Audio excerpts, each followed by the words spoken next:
O artigo 2º diz o seguinte: o sujeito passivo do IBS, ao realizar operações com bens ou com serviços, inclusive as de importação e exportação, deverá emitir documento fiscal eletrônico. Isso a gente já sabia, está lá no artigo 60 e também no artigo 62, eu acabei de falar para vocês. Mas quais documentos fiscais eletrônicos são esses?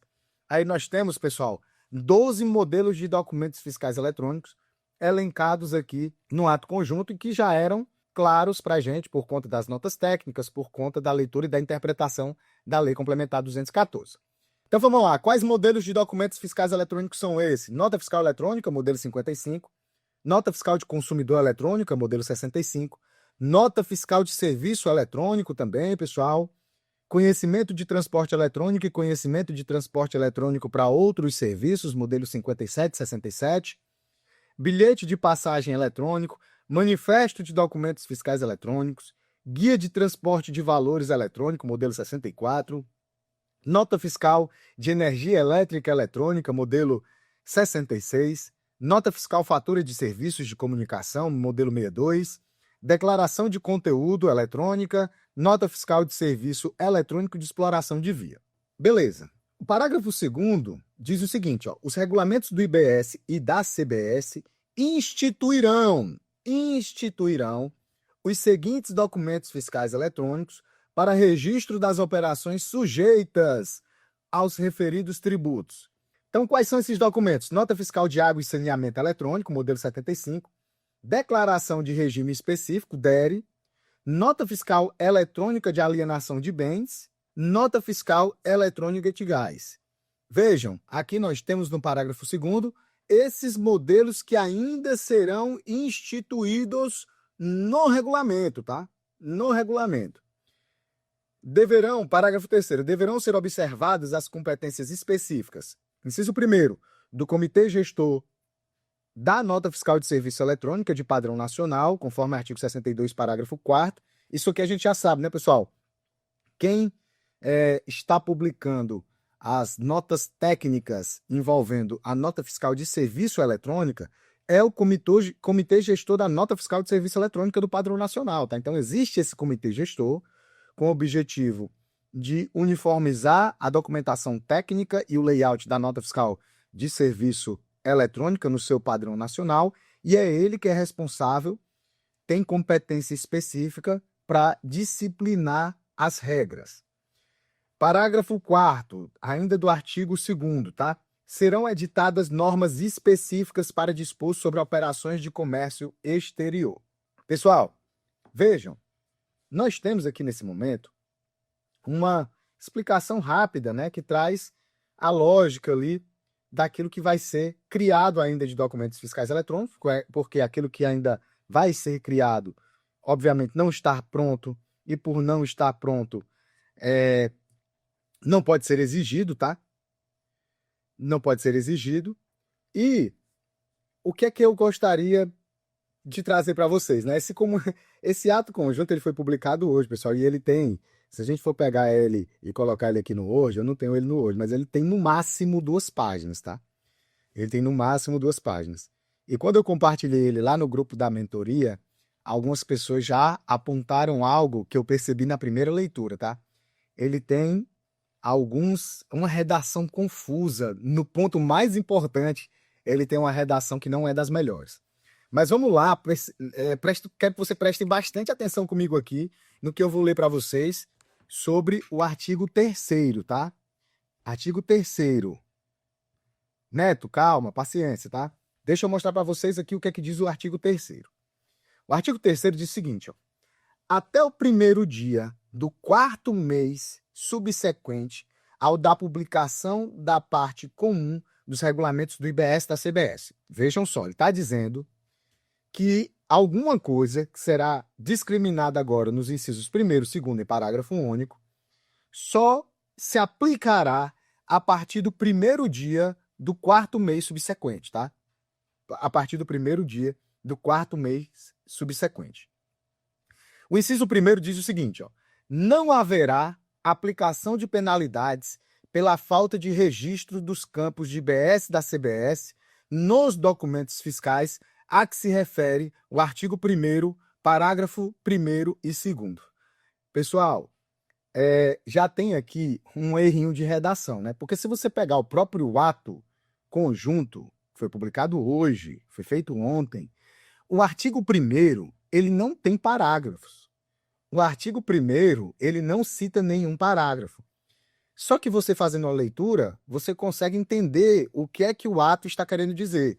Na verdade, os parágrafos 1º e 2º que ele está querendo mencionar é do artigo 2º do ato conjunto, tá? Não do artigo 1º. Então eu já deixo aqui registrado, você que está me assistindo, você já pode anotar isso. Quando você for estudar com mais profundidade o ato conjunto, quando ele fala que no inciso 1º do artigo 3º, ele não está se referindo somente ao artigo 1º, ele está se referindo ao artigo 2º, porque é no artigo 2º que tem os parágrafos 1º e 2º, que elencam os documentos fiscais eletrônicos que eu acabei de ler para vocês. Então, o que é que ele está querendo dizer? Olha, se você não preencher os campos relacionados a IBS e CBS nos documentos fiscais eletrônicos, não haverá aplicação de multa. Por que não haverá aplicação de multa? Porque ele está dizendo o seguinte, ora, nós ainda não temos o regulamento. Nós ainda não temos o regulamento. Depois que o regulamento sair, você terá mais 4 meses, você terá mais 3 meses, porque é a partir do 1º dia do 4º mês. Depois que o regulamento sair, você terá mais 3 meses para adaptar os seus sistemas, preenchendo os documentos fiscais eletrônicos com os campos relacionados ao IBS e à CBS. Ontem saiu a notícia de que o regulamento está previsto para janeiro. Pessoal, esse regulamento estava previsto para outubro, esse regulamento estava previsto para novembro, esse regulamento estava previsto para dezembro. Mas existe uma justificativa técnica para a demora no regulamento, tá, pessoal? A justificativa é exatamente a ausência da segunda lei complementar. A segunda lei complementar, oriunda do PL 108, ainda não foi publicada, não foi sancionada. Então, o regulamento ele depende dessa segunda lei, sob pena de que saia um regulamento e depois que sair a lei, tenha que sair ajustes ao regulamento. Então, para evitar isso, está sendo aguardado o regulamento para depois da sanção da segunda lei complementar. Beleza, então o que é que está sendo dito? Vamos supor que o regulamento saia em janeiro. O regulamento saiu em janeiro. Foi publicado em janeiro. Aí nós temos fevereiro, março e abril. Maio é o 4º mês. Então, a partir do 1º dia do 4º mês subsequente, até lá, não haverá penalidade, tá? Não haverá penalidade. Até onde eu sei, pessoal, extraoficialmente, o regulamento só vai sair de verdade em fevereiro, tá? Até onde eu sei, extraoficialmente, o regulamento só sairá em fevereiro. Ah, professor, você pode cravar isso? Não, não posso cravar isso, tá, pessoal? Não posso cravar isso, mas até onde eu sei, só sairá em fevereiro. Se ele sair em fevereiro, nós teremos março, abril, maio e a partir de 1º de junho, 1º dia do 4º mês subsequente, é que eventuais penalidades serão aplicadas. Além disso, o inciso 2º diz o seguinte: será considerado atendido o requisito para a dispensa do recolhimento do IBS da CBS, previsto no artigo 48 da lei do artigo 48, parágrafo 1º da Lei Complementar 214 de 16 de janeiro de 2025. Parágrafo único. Sem prejuízo do disposto no caput, a apuração do IBS e da CBS no ano de 2026 será realizada em caráter meramente informativo, sem efeitos tributários, desde que cumpridas as obrigações acessórias previstas na legislação. Pessoal, vamos lá agora para uma análise técnica disso aqui, né? Primeiro de tudo, na Lei Complementar 214 de 2025, lá no artigo 348, ele trata sobre as disposições comuns ao IBS e à CBS no ano calendário de 2026. No artigo 348, ele deixa claro no caput do artigo que, no ano de 2026, haverá fatos geradores de IBS e CBS.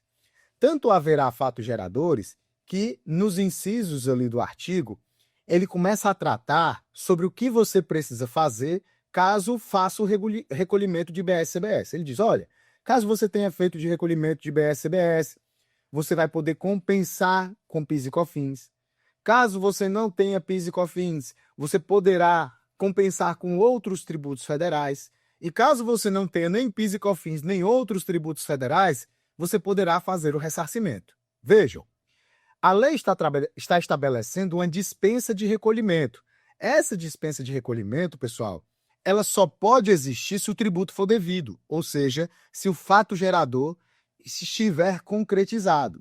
Porque imagine o seguinte, eu não posso chegar para o neto, que está aqui meio chateado, eu não posso chegar para o neto e dizer, neto, tu está dispensado de pagar a conta do condomínio aqui de onde eu moro. Aí o neto vai olhar e vai dizer, olha, mas é lógico que eu estou dispensado, eu não moro aí, eu não devo esse valor. Então eu não posso dispensar do pagamento alguém que não deve. Eu só posso dispensar do pagamento alguém que deve. Então o artigo 348 fala que o fato gerador aconteceu. Se o fato gerador acontece em 26, o tributo ele é devido, o lançamento tributário é feito, tanto é que no parágrafo 1º existe uma dispensa de recolhimento desde que você cumpra as obrigações acessórias.